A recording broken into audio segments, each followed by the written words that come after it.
Então olhei, e eis que sobre o firmamento que estava sobre a cabeça dos querubins, havia como uma pedra de safira, com a aparência de um trono, que apareceu sobre eles, e falou ao homem vestido de linho, dizendo: entra por entre as rodas debaixo dos querubins e enche tuas mãos de brasas acesas dentre os querubins, e as espalha sobre a cidade. E entrou diante de meus olhos. E os querubins estavam à direita da casa quando aquele homem entrou, e a nuvem encheu o pátio de dentro. Então a glória do Senhor se levantou de sobre o querubim para a entrada da casa, e a casa se encheu de uma nuvem, e o pátio se encheu do resplendor da glória do Senhor. E o som das asas dos querubins era ouvido até o pátio de fora, como a voz do Deus Todo-Poderoso quando fala. E sucedeu que, quando ele mandou ao homem vestido de linho, dizendo: toma fogo dentre as rodas, dentre os querubins, então ele entrou, e ficou junto às rodas. E um querubim estendeu sua mão dentre os querubins ao fogo que estava entre os querubins, e tomou, e o deu nas mãos do que estava vestido de linho, o qual o tomou, e saiu. E apareceu nos querubins a forma de uma mão humana debaixo de suas asas. Então olhei, e eis que 4 rodas estavam junto aos querubins, uma roda junto a um querubim, e outra roda junto ao outro querubim, e a aparência das rodas era como de pedra de berilo. Quanto à aparência delas, as 4 tinham uma mesma forma, como se estivesse uma roda no meio da outra. Quando se moviam, movimentavam-se em seus 4 lados, não se viravam quando moviam, mas para o lugar aonde se voltava a cabeça, iam atrás, nem se viravam quando moviam. E todo o seu corpo, suas costas, suas mãos, suas asas, e as rodas, estavam cheias de olhos ao redor. Os 4 tinham suas rodas. Quanto às rodas, eu ouvi que foram chamadas de roda giratória, e cada um tinha 4 rostos. O primeiro rosto era de querubim, o segundo rosto, de homem, o terceiro rosto, de leão, e o quarto rosto, de águia. E os querubins se levantaram. Este é o mesmo ser que vi no rio de Quebar. E quando os querubins se moviam, as rodas se moviam junto com eles. E quando os querubins levantavam suas asas para se levantarem da terra, as rodas também não se viravam de junto a eles. Quando eles paravam, elas paravam. E quando eles se levantavam, elas levantavam com eles, porque o espírito dos seres estava nelas. Então a glória do Senhor saiu de sobre a entrada da casa, e se pôs sobre os querubins. E os querubins levantaram suas asas, e subiram da terra diante de meus olhos, quando saíram, e as rodas estavam ao lado deles, e pararam à entrada da porta oriental da casa do Senhor, e a glória do Deus de Israel estava por cima deles. Estes são os seres que vi debaixo do Deus de Israel no rio de Quebar, e notei que eram querubins. Cada um tinha 4 rostos, e cada um 4 asas, e havia semelhança de mãos humanas debaixo de suas asas, e a semelhança de seus rostos era dos rostos que vi junto ao rio de Quebar, suas aparências, e eles mesmos, cada um se movia na direção de seu rosto.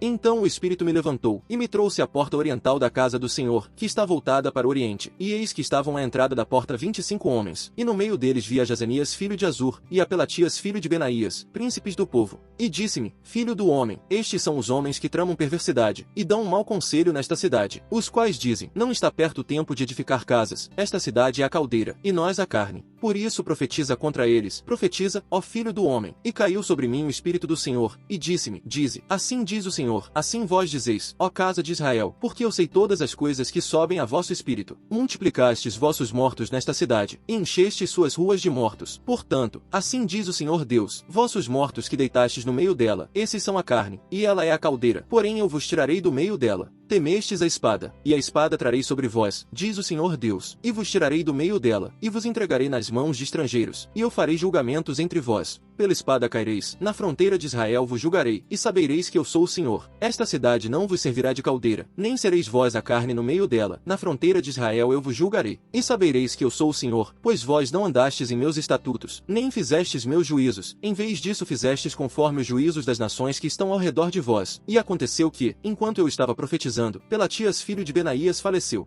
Então caí sobre meu rosto, clamei com alta voz, e disse: ah, Senhor Deus, consumirás tu o resto de Israel? Então veio a mim a palavra do Senhor, dizendo: filho do homem, teus irmãos são teus irmãos, os homens de teu parentesco e toda a casa de Israel, ela toda são a quem os moradores de Jerusalém disseram: afastai-vos do Senhor, a terra é dada a nós em possessão. Por isso dize: assim diz o Senhor Deus, ainda que os tenha lançado longe entre as nações, e tenha os dispersado pelas terras, contudo por um pouco tempo eu lhes serei por santuário nas terras para onde vieram. Por isso dize: assim diz o Senhor Deus, eu vos ajuntarei dos povos, e vos recolherei das terras as quais foram dispersos, e vos darei a terra de Israel, e virão para lá, e tirarão dela todas suas coisas detestáveis e todas as suas abominações. E lhes darei um mesmo coração, e um espírito novo darei em suas entranhas, e tirarei o coração de pedra de sua carne, e lhes darei coração de carne, para que andem em meus estatutos e guardem meus juízos e os pratiquem. E eles serão meu povo, e eu serei seu Deus. Mas quanto àqueles cujo coração anda conforme o desejo de suas coisas detestáveis e de suas abominações, eu retribuirei seu caminho sobre suas cabeças, diz o Senhor Deus. Depois os querubins levantaram suas asas, e as rodas ao lado deles, e a glória do Deus de Israel estava por cima deles. E a glória glória do Senhor subiu do meio da cidade, e se pôs sobre o monte que está ao oriente da cidade. Depois o Espírito me levantou, e levou-me à caldeia, aos transportados, em visão do Espírito de Deus, e a visão que vi foi embora acima de mim. E falei aos transportados todas as palavras do Senhor que ele tinha me mostrado. Portanto, deixemos os tópicos elementares da doutrina de Cristo, e prossigamos adiante até a maturidade, sem lançarmos de novo o fundamento da conversão de obras mortas, e da fé em Deus, da doutrina dos batismos, da imposição das mãos, da ressurreição dos mortos, e do juízo eterno. E isso faremos, se Deus permitir, pois é impossível que os que uma vez foram iluminados, e experimentaram o dom celestial, e foram feitos participantes do Espírito Santo, e experimentaram a boa palavra de Deus, e os poderes do mundo futuro, e então caíram, outra vez renová-los para o arrependimento, porque estão novamente crucificando o Filho de Deus para si mesmos, e o expondo à vergonha pública, pois a terra que absorve a chuva que com frequência vem sobre ela, e produz vegetação proveitosa para aqueles por quem é lavrada, recebe a bênção de Deus. Contudo, se ela produz espinhos e ervas daninhas, é reprovada, e perto está da maldição. O seu fim é ser queimada. Mas, ainda que estejamos falando assim, quanto a vós mesmos, amados, confiamos melhores coisas, relacionadas à salvação, pois Deus não é injusto para se esquecer da vossa obra, e do amor que mostrastes para com o nome dele, quando servistes aos santos, e continuais a servir, mas desejamos que cada um de vós mostre o mesmo empenho até o fim, para que a vossa esperança seja completa, a fim de que não vos torneis negligentes, mas sim, imitadores dos que pela fé e pela paciência herdam as promessas. Pois Deus, quando prometeu a Abraão, como ninguém maior havia por quem jurar, jurou por si mesmo, dizendo, certamente muito te abençoarei, e muito te multiplicarei. E assim, esperando pacientemente, Abraão obteve a promessa, pois as pessoas juram por alguém maior, e o juramento como confirmação é o fim de todo o conflito entre elas. Assim Deus, querendo mostrar mais abundantemente a imutabilidade de sua intenção aos herdeiros da promessa, garantiu com um juramento, a fim de que, por meio de duas coisas imutáveis, nas quais é impossível que Deus minta, nós, que buscamos refúgio, tenhamos encorajamento para agarrar a esperança posta diante de nós. Temos essa esperança como uma segura e firme âncora da alma, que entra ao interior, além do véu, onde, como o precursor, Jesus entrou para nosso benefício, pois ele se tornou sumo sacerdote para sempre, segundo a ordem de Melquisedeque. Não te orgulhes do dia de amanhã, porque não sabes o que o dia trará. Que o estranho te louve, e não tua própria boca, o estrangeiro, e não teus próprios lábios.